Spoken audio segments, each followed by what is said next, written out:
ሚዲያናን ፕሮግራማትናን ሰብስክራይብ ላይክን ሼርን ብምግባር ክትከታተሉና ብኽብሪ ንዕድም ሓደጋ ብሔራዊ ክሕደት ምልክን ብተናን ዝምከት ብመሪሕነት ህወሓት እምቢ ንብሔራዊ ክሕደት እምቢ ንምልኪ እምቢ ንብተና ታሕሳስ 2017 ዓመተ ምህረት መቐለ ሓደ መእተው ንሕና ኣብዚ መድረኽ ክሳተፍ ካብ ዝግብኦ ላዕለዎት ኣመራርሓ ውድብናን ኣባላት ኮሚሽን ማእኸላይ ቁፅፅርን 95 ሚእታዊ ኣብ ዝወፍሪ እምቢታ ብዝብል ስያሜ እናተመርሐ ካብ ዕለት 09 እስካብ ዕለት 11 ታሕሳስ 2017 ዓመተ ምህረት ንሰለስተ መዓልቲ ኣብ ዝተሳለጠ መድረኽ ተረኺብና ዕውት ውይይት ኣካይድና ኣለና። ውድብና ህወሓት ውፅኢት ዝተሓላለፉ ቃልሲ ዝኾነ መበል 14 ውድባዊ ጉባኤ ብምክያድ ንውድብና ካብ ምፍራስ ብምድሓን ዝሐሸ ቁመና ክሕዝ ኣኺሉ استراتيجيكاዊ መሪሕነት ውድብና ብጉባኤ ብምትዕራይ ከም ብሄር ሽኻር ክህልወና ገይሩ እዚ ውፅኢት እቲ ፀዋሪ ፅኑዕን ውሽጢ ዓድን ዝተፈላለዩ ሃገራት ዝነብር ተባዕ ተቃላሳይ ህዝቢ ትግራይ ካብ መትከላዊ እምነቶም ነቕ ዘይብሉ ሓይልታት ፀጥታ ትግራይ መላእ ኣባላትን ካድረናን መበል 14 ውድባዊ ጉባኤና ንውድብና ካብ ብተና ድሒኑ ነቲ ብቐንዱ ብስንኪ ስእነት ዝተዋለደ ናይ ፖለቲካ ራዕይ መሪሕነትን ሸክናይ ግዳን ፀላእትን ስቃዮ ናዋሕ ፀንሐን ዘለዎን ህዝብና ንምሕፃርን ናብ ቀፃሊ ባህግታትና ክንሰጋገር ነዚ ንርከቦ መድረኽ ሰላማዊ ፖለቲካዊ ቃልሲ ንምዕዋት ዝኽእሉ ውሳነታት ሓሊፉ ጉባኤ ብዓወት ዛንዚሩ እቲ ገበናቱ ከይቃላዕን ብዝፈፀሞም ገበናት ከይሕተት ምእንቲ ካብ ጉባኤ ዝሃደመ ነገር ግን ቅድሚ ጉባኤ ብገምጋምን ፅሬትን ዝተቃልዐን ሕዚ ብግልፂ ብሔራዊ ክሕደትን ቅልመትን ዝፈፀመ ጉጅለ ልዕሊ ኩሎም ፖለቲካውን ሕጋዊ ውሳነታትን ኣሰራርሓታትን ብምዃን ብኢደወናንነት ካብቲ ብውድብና ህወሓት ዝተዋህቦ ቦታ ጊዜያዊ ምምሕዳር ዛጊድ ስለዘይተዓለየ ካብ እዋን ናብ እዋን ቁልዕ ሓደጋ ብሔራዊ ህልውናና እናኾነ መፅኡ ኣሎ ከይዲ ኸይዱ ኩሎም ናይ መኽቲ ዓቕምታትና ዝብትን ናይ ግዳን ምትእትታው ብምፅዋዕ ብምስልይነት እውን ኣብ ስልጣን ክቕፅል ኩሉ ዓይነት ክሕደት ዝፍፅም ሓይሊ ኮይኑ እዚ መራሒ ስልጣንን ብስልጣን ዝርከብ ረብሓን ጥራሕ ዝገበረ ብሔራዊ ክሕደት ዝፈፀመ ሓይሊ ኩሎም ትካላዊ ዓቕምታትና በቲኑ እቲ ብወራር ዘይተዛዘመ ጆኖሳይዳዊ ኩናት በዚ ናይ ጥልመት ጉጅለ ኣቢሉ እቲ ሓደጋ ከም ዝቕፅል ብምእማን ነዚ ዝተደገሰና ናይ ጥፋት ድግስ ንምብርዓን ቃልስና ወፍሪ እምቢታ ብዝብል ተሰይሙ መላእቲ ህዝብና ዘነቓንቕ ወፍሪ ክነካይድን ቃልስና ናብ ዝለዓለ ብርኪ ክነሰጋግርን ወሲና ኣሎ ክልተ ዝተማይጥናለን ኣጀንዳ ኣብዚ መድረኽ ላዕለዎት ኣመራርሓ ውድብና ብቐዳምነት ዝተማይጥናሉ ዛዕባ ድሕሪ ጉባኤ ዝተኻየዱ ፖለቲካዊ ስራሕትን ምስ ስትራቴጂካዊ ዓቕምታትና ዝተፈጠረ ምርድዳእን ዝምልከት እዩ ብኻልኣይ ብርኪ ኣብዚ መድረኽ ዝረኣናይ ኣጀንዳ ህወሓት ንምድኻምን ንምፍራስን ዝካየድ ዘሎ ኩለ መድያዊ ሸርሒ ዝምልከት እንትኾን እቲ ጉጅለ ክሕደት ሓድነት ህዝብና ብኸባቢ ምብትታን ክሰርሕ ድሕሪ ምፅናሕ ሕዚ ድማ ኣብ ትግራይ ብመልክዕ ሕብራዊ ዓብዪ ህዝብና ናብ ዝኸፍአ ሓደጋ ንምእታው ብግልፂ ናይ ምውዳድ ምስልጣንን ምልዓዓልን ተግባራት ይፍፅም ምህላው ብትኹረት ርኢና ኣለና መድረኽ ላዕለዎት ኣመራርሓ ውድብና ብትኹረት ካብ ዝረኣዮ ካልእ ነጥቢ ተፃውኦ ደው ናይ ምባል ስምምዕ ፕሪቶርያ ዝፈረመ ውድብ ህወሓት እናሃለወ እቲ ስምምዕነት በዓል ዋና ብምስዓን ክፈርስ ንምግባር ዝካየድ ዘሎ ሸርሒ ዝምልከት እዩ እቲ ኣብ ጊዜያዊ ምምሕዳር ዘሎ ምንም ዓይነት ህዝባዊ ድጋፍ ዘይብሉ ድሕረት እናሰራሰረ እንዳጭበርበረን ብገንዘብ እናደለለን ድጋፍ ዘለዎን ንምምሳል ዝፅዕር ዘሎ ብሔራዊ ክሕደትን ጥልመትን ዝፈፀመ ጉጅለ ስልጣኑ ብምንዋሕ ኣብ ልዕሊ ትግራይ ናይ ምስልየነት ስርዓት ምልክ ክትከልን ዝንቀሳቐስ ዘሎ ጉጅለ እግሪ ክተክልን ካብ ዘለዎ ሓላፍነት ከይእለን ኩለ መዳይ ፃዕርን ደጋዊ ድጋፍ ይግበረሉ ከም ዘለዉ ምስ መበገሲ ምክንያቱ ርኢና ኢና ኣብ መወዳእታ ብትኩረት ዝተማየጥናሉ ኣጀንዳ ህዝብ ትግራይ በጊዜያዊ ምሕዳር ዘሎ ክሕደትን ጥልመትን ዝፈጸመ ጉጅለ ቁልዕ ብሔራዊ ክሕደት ዝተፈጸመሉ ምዃኑ ሓደጋ ብሔራዊ ክሕደት ምልክን ብተናን ንምምካት ብወፍሪ እንዲታ ተሰይሙ ቃልስና ክነበረኽ ወሲና ንዓቱ ከም ዘለና ዝምልከት ኣጀንዳ እዩ ብምዃኑ ነዚኦም ካልኦት ነጥብታት ከም መበገሲ ብምውሳድ ኣብዚ መድረኽ ዝወሰናዮም ውሳነታትናን ዝወሰድናዮም ቅዋማትን ዘንጸባርቑ ዝስዕቡ በዓል 12 ነጥቢ ዝሓዘ መግለፂ ቅዋም ኣውፂና ኣለና። መግለፂ ቅዋም ሓደ ሕዚ ትግራይ ገጢሙ ዘሎ መሰረታዊ ፍልሊ ኣብ ኣሰላልፋን ብሔራዊ ረብሓን ናይ ዕላማ ኣፈላላይ እቲ ፍልሊ ከምቲ ገለ ኣካላት ንሸቐጥን ምድንጋርን ዝብልዎ ናይ ስልጣን ዘይምቅድዳው ወይ ኣብ መንጎ ውልቀ ሰባት ዘሎ ባእሲ ኣይኮነን። እቲ ፍልሊ ኣብ ብሔራዊ ረብሓታት ትግራይ ዘተኮረ ውድብና ህዝባዊ ወያነ ሓርነት ትግራይ ድማ ብሔራዊ ዕለላን ውህደትን መንከራን በደልን ህዝብና ዝወለዶ ውላድ ህዝቢ ትግራይ ህዝቦም ጎኖ ሰዲፉ ንኽብርን ብሔራዊ ረብሓን ህዝብና ገዚፍ ዋጋ ከፊሉ ብወርቂ ቃለም ዝተኸተለ ታሪክ ሰሪሑ ክብርን ረብሓን ህዝብና ዘረጋገፀ ንጻት እውን ኣብ ብሔራዊ ረብሓን ክብርን ህዝብና ዘይዋገ ውድብ ምዃኑ ክነዘኻኽር ንፈልጦ። ስለ ዝኾነ እውን ወለዶታት ትግራይ ኣቂቦም ወፅኦም ብሔራዊ ንሒል ሓቦም ከምኡ ውድብና ሕወሓት ዝተኸለቶ ብሔራዊ ኩነታት ብምዕቃል ኣብዚ እዋን መሰረታዊ ዓቕምታትና ዝበሃሉ ሓድነት ህዝብና ዓቕምታት መኸተናን ክብርታትናን ብምድታል ኣብ ትግራይ ውልቀ ምልክነት ንምትካል በቲ ዝጠለመ ጉጅለን መሻርክቱን ይግበር ንዘሎ ኢ ሕገ መንግስታዊ ፋሉንን ምንቅስቃስ እምቢ ብሔራዊ ክህደት እምቢ ንምልኪ እምቢ ንብተና ኢልና ብመልክዑ ፍእምቢታ ንዝተደገሰልና ጥፍኣት ንምብርሃን ምልኣት ህዝብና ዘነቓንቕ ወፍሪ እምቢታ ክነካይድን ቃልስና ናብ ዝለዓለ ብርኪ ክሰጋገርን ወሲና ክልተ ውድብና ሕወሓት ናይ ህዝብና ብሔራዊ መፅከዕትን መንከራን ምስ በዝሐ ዝተወለደ ህዝባዊ ውድብ ካብ ዕጥቃዊ ቃልሲ መለስ ዘሎ ኩሎም ኣማራፅታት ቃልሲ ዘይከኣሉ ዘይሕሰቡ ስለ ዝነበሩ ጥራሕ ዕጥቃዊ ቃልሲ ኣካይዱ ታሪክ ትግራይና ዝሐደሰን ዘበረኸን ውድብ እዚ ውድብ ናይ ሰላም ናይ ልምዓትን በብእዋኑ ናይ ዝምዕብል ዴሞክራሲ ውድብ እዚ ውድብ እዚ ናይ ኩናት ውድብ ኣይኮነን። ናብቲ ናይ ፅንታ መኸተ እውን ተገዲድና ዝኣተናዮ መኸተ ኣንጻር ጀኖሳይድ እምበር ዝመረፅናዮ ኩናት ኣይነበረን። ሕዚ እውን ውድብና ሕወሓት ኣብ ሰላም ኣመልኪቱ በቶም ሓይልታት ጥልመት ይውስዑ ዘለዉ ድንጋራት እናኾንና ሕወሓት ኣብ ሰላም ዘለዎ ቅዋም ዘይቃየር ምዃኑ ንረጋግፅ። ሰላም ምስ ህዝቢ መንግስቲ ኢትዮጵያ፣ ሰላም ምስ ህዝቢ ዓፋር፣ ሰላም ምስ ህዝቢ ኣምሓራ፣ ሰላም ምስ ህዝቢ ኤርትራ፣ ሰላም ምስ ኩሎም ጎረቤት ህዝብታት ጽኑዕ እምነትን ባህግን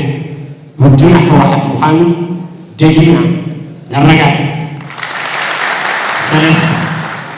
ውዕል ፕሪቶርያ ውፅኢት መሪር ቃልስን መስዋዕትን ህዝብና እዚ ውዕሊ ኣብ መንጎ ውድብና ሕወሓትን መንግስቲ ፌደራልን ዝተኸተመ ኮይኑ ተፈጥራውን ሕገ መንግስታውን መሰል ህዝብናን ትግራይ ናብ ኑር ዝምልስ እዩ። እዚ እውን ኮይኑ ዛጊድ ብሓይሊ ህዝብናን ሉዓላውነትናን ዝገወጡ ወረርቲ ሓይልታት ኣይወፁን። ብምዃኑ ህዝብናን ሉዓላውነትናን ሓራ ይወፅእ መሬትና ኣይተመለሰ ተመዛበልትናን ዝተሰደዱ ወገናትናን ናብ መረበቶም ኣይተመለሱ ሰላምን ፀጥታን ትግራይ ኣይተረጋገፀ በቲ ጀኖሳይዳዊ ኩናት ዝዓነወት ትግራይ ናይ ዳግመ ሕውየት መደባት ብስሩዕ ኣይተመርሑ ነቲ ኣብ ትግራይ ዝበፅሐ ዕንወት ዝምጥን ስራሕ እውን ኣይተጀመረ ነዚ ክመርሕ ዝተጣየሸ ጊዜያዊ ምሕዳር ትግራይ ድማ ኩሎም መደባቱ ሓሪሑ ነቲ ብሄር ጠሊሙን ነዚ ውዕል ብኣፀርን ዝቐርቡ ሕቶታት ምፍራስ ውዕል ፕሪቶርያ ኣምሲሉ የቕርቦም ኣሎ። ካብዚ ሓሊፉ ሕወሓት ብምፍራስ እቲ ውዕል በዓል ዋና ዘይብሉ ኮይኑ ክተርፍ እውን ዝተዋለደ ሸክሚ ይስራሓሉ። ስለ ዝኾነ ነቲ ጊዜያዊ ምሕዳር ኮይኑ ቁልዕ ብሔራዊ ክህደት ጥልመትን ዝፍፅም ዘሎ ጉጅለ እናኾንና መንግስቲ ፌደራል ነቲ ውዕል ከይተሸራረፈ ክፍፅም ሕዚ ወጢቕና ንሓትት። ሚድያናን ፕሮግራማትናን ሰብስክራይብ፣ ላይክን ሼርን ብምግባር ክትከታተሉና ብኽብሪ ንዕድም። والبريتوريا بفصام دما السلام يصنع امبر كينات مالت كان زفونه تغيرو زقرن الجنغار اطيعنا نكون بتوم زولو مدابات كيام مدار زستخاخلو زتحناخو زولو والبريتوريا باغواو بفصام زفد دما اتي كيام مدار دمتقراي كخم زفونو دغنا وساننا نرغات أربعة تمزادتن بسنت جلسة كينات عدم حديدنا السودان استسجلوا وجناتنا بمسارات سموع والبريتوريان حكمنا استيقان ملو حضورهم تمالين والسلام دحنتهم تراجعوا نربتهم كلسوا لمن استيقان الناس أوانا نحن العروة المرار حودنا حوا حد ما زوجي بيت شرارة فقط السام بترات كنك على والسنان عموشنا أمرار حق زي عمودات تقرأي كل مستوى ومدرات كل أمور وجوانا حزد ما قول بيراو حدا كنا هو المزكى ودون حوا حق زين لأنه خلت عمته ومشتاو حطوط أميلو بيراو ناي مخت عقمتاتنا عم الحشاش تسمى حيل بمتقرأي بيتاعي كابت تسأجوا مزكينا نبكن دواني نقص سجاجر باللغات عم جزء من إدار زوج بوتا كنست خاخل السنة حديثنا حصوتن مجرّارن كم كل مرة يجيب الوسائل زينة يتأمل بجلة هو حد كابتن جزء من إدار زوج واحد مستسلم راح إلى سلز مدرد بمفرس جزء من إدار متخصص انت وانا بجل يسمع إذا أتصل عن المقنع كم زوج بحجز يسمع مش مفرس جزء من إدار أساس كل زي مقام بمردع هو حد بمسارات السنة تطلب أسر طبعته الدواوي حمسة بمر حد بوته نايم تقرأي السلم قبولس نزلوا أبز بيهرن سلالي نزل حد قالوا نورعان نبرد زي عتو ستوس سنة كيار نتنايت زن سلالو حد قاموان دقينا للرجال شفتشته سراوي تقرأي هزو كبرسات كدحن استفدت رأي مخد حيل بهرا وقعتن وحس الله ونعني إذن أي تقرأي ناي مخد عقمي مسارات وروحات تقرأي زي تملس اللخونات نحلنا بتناي فات بجدة بشيء دي أركانات ناي مدسكال من قدتات كنا تواعين كبتن تبين اللون نسراويتنا خمتكال منجال سم مدفع أقول دي حد مستوى الإعلام بسكي تخيل كتسفح وفي كادر عرصص على ناي مخد عقمي تقال على يبين التمكع كم زي ما كنت تغير خرائن عم تحت الحدارة والكسرات واليوم نساتهم كأنك خولون يسعرون سلازو هالون حلوات سراويتنا مسمول تقبرا والاسم من بيتورياز تأساس سلازو هانا نزنا يمخطي بهراو عقمنا دستفلالي من قدتات من بطانن نمدسكالن يقبور بزلو وفنس علمن نايتدوار مكسعاسن أطريرنا نكونن كل من السلاماوي بوليتيكاو ألسا من جبرون نرجعت شو عاد كابينة جزيام مدار تقرأي بشن جزيام مدار كابستوها ووتو خطات ووزع نحو حد عيات من ورداتات كتماتات عياتات كمون حيتات سلطة تقرأي ملكيتو زحزو مركز فنزم حلال فوسان فرصم تقبلنا في يوم عبايتا زي تقبرن سلسوانه كل العيات المخرن نحكم النستوس عن التطعيمة بهرّا وحتى تزوج تقرأينا يمرق جات حالات النتفسنا حتى تقرأي لما هزوم بنو حليو ورديا بهرّا وحتى تقرأي بينهم حدر سوات حلو الجبال نحن على عروض المرار حق وحتى ما اتي بهرّا وحدة كلمة تزوج تفسنا كدع بجلة بشكل كابينة جزيام محدار كمستوى حالات النتوزع زوجته زي حجاون فانون مركز وسالن ناخذ لنا بوفر البيتا بترات كمن المكتوب للرجاز إذا كان زلوا فين أبز حالة أول كعمتات مخاطر زي شراو كوميتيات تتعايشن أو جمجمات مستقل بدايات المصراي لم تدوار تعاتي بمسارة تسيط المصراي أو جمانات تساتفو طوائل مستقطور نبر أمرار حاح واحد تفليم بزنا سبب حتى تنتك الرجاجسن نظام أكلات زوجها مشونة للدعوات زي جاون فعلون مثل مقامة تفريطه تطاو كبير بترات نكالسنا شمنت حدنت حزب تግራይ ካብቶም መሰረታዊ ትካላዊ ዓቕምታት ህዝብና ኣብ ቅድሚት ዝስራዕ ኣብ ታሪኽና እውን ዓወትናን ውድቀትናን መግለፂ እዚ ኮይኑ ተብቅዕ እዚ ኣንጻር ብሄራዊ ሃለዋት ትግራይ ተሰዲፉ ዘሎ ዝጠለመ ኸዳዕ ጉጅለ ኣብ ውሽጢ ትግራይን ዲያስፖራን ዝርከብ ህዝብና ብድሕረትን ብኸባልን ምክፋል ብዘይምንም ሰኸፈት ኣብ ሚድያን ኣደባባያትን ከይተረፈ ሓድነት ህዝብና ምክፋል ተጸሚዱ ጸኒሑ እዩ እዚ ዝጠለመ ጉጅለ በዚ ከይተሓፀረ ሕዚ ድማ ኣብ ትግራይ ብመልክዕ ሕብራዊ ናዕቢ ህዝብና ናብ ዝኸፍአ ሓደጋ ንምእታው ብግልፂ ናይ ምልዕዓል ምውዳል ምስልጣንን ምውፋርን ካልኦት ተግባራትን ይፍፅመን ስለ ዝኾነ እውን እዚ ዝጠለመ ጉጅለ ነቲ መሰረታዊ ዓቕሚ ትግራይ ዝኾነ ብሄራዊ ስምረትና ብምብታን ናብ ቁልዕ ሓደጋ ክእትወና ቆሪፁ ዝተለዓለ ኸዳዕ ጉጅለ ስለ ዝኾነ እምቢ ንብተና ኢልና ተግባራት እዚ ብሄራዊ ክድዓት ዝፈጸመ ጉጅለ ብትራት ንምቅላስን ብሄራዊ ስምረትና ንምድልዳልን ቆሪፅና ተላዒልና ኣለና ትሽዓን ከባቢያዊ ኣብያተ ምክሪ ዓርሰን ዝኸኣላ ሕገ መንግስታዊ ስልጣን ዘለዎንን ውክልና ህዝቢ ዝተሸከማን መንግስታት እየን ኣብያተ ምክሪ ወረዳታት ከተማታት ክፍላተ ከተማን ጣብያን ናይ ከባቢአን ኣመራርሓ ክሾማን ከውርዳን ኮነ በጀተን ኣፅዲቐን ከመሓድራ ሕገ መንግስታዊ ስልጣን ዘለዎን እዩ እንተኾነ ግና ነዘን ኣብያተ ምክሪ ንምፍራስ ኮነ ስልጣንን ንምጥሓስ ዝግበር ምንቅስቃስ ይረአ ስለ ዝኾነ ኣብዚ ተግባር ዝሳተፉ ዘለዉ ኣካላት ብሕጊ ክሕተቱ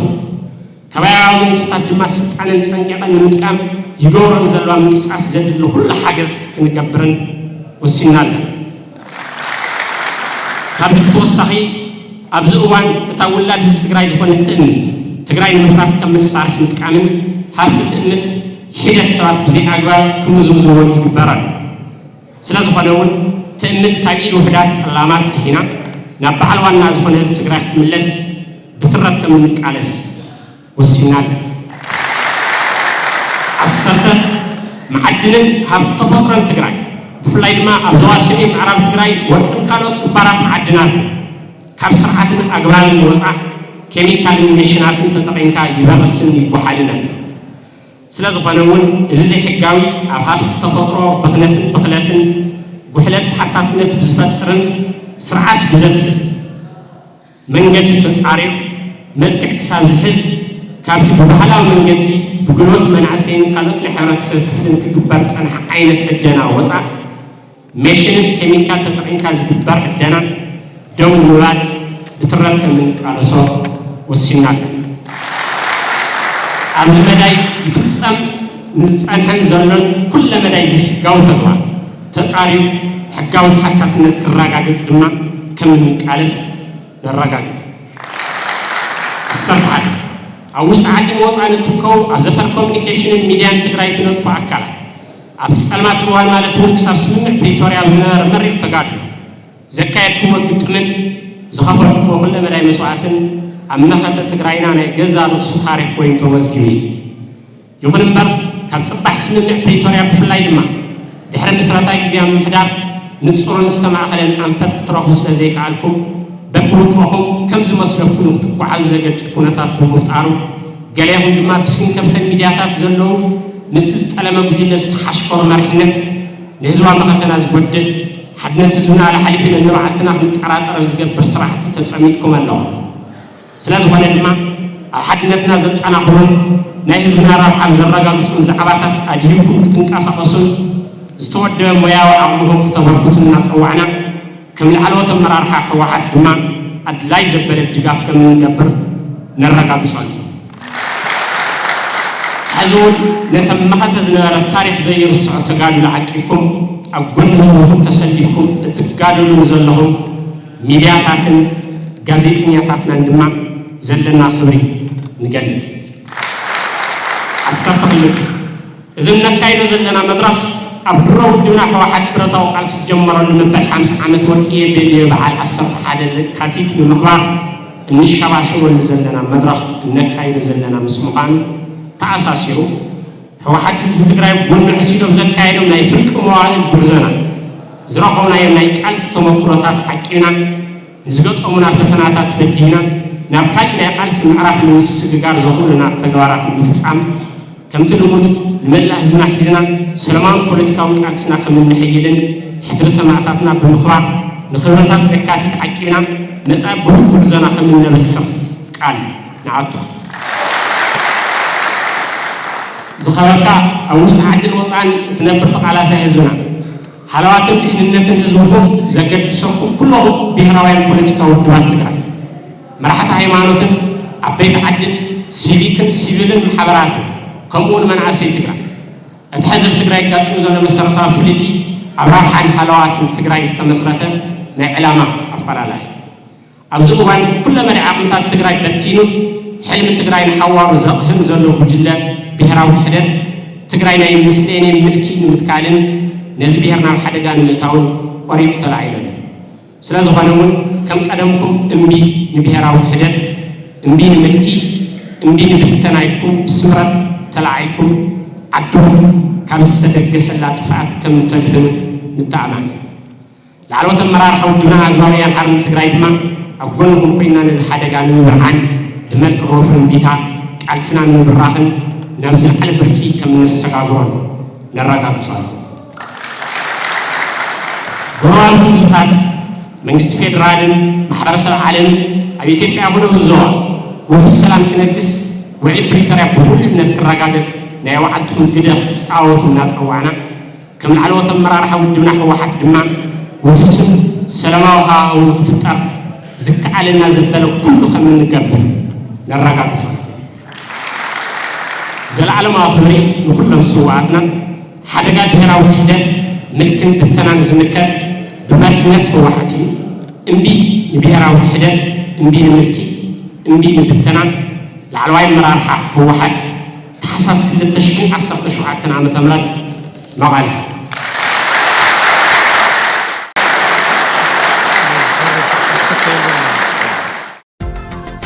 ሚድያናን ፕሮግራማትናን ሰብስክራይብ ላይክን ሼርን ብምግባር ክትከታተሉና ብኽብሪ ንዕድም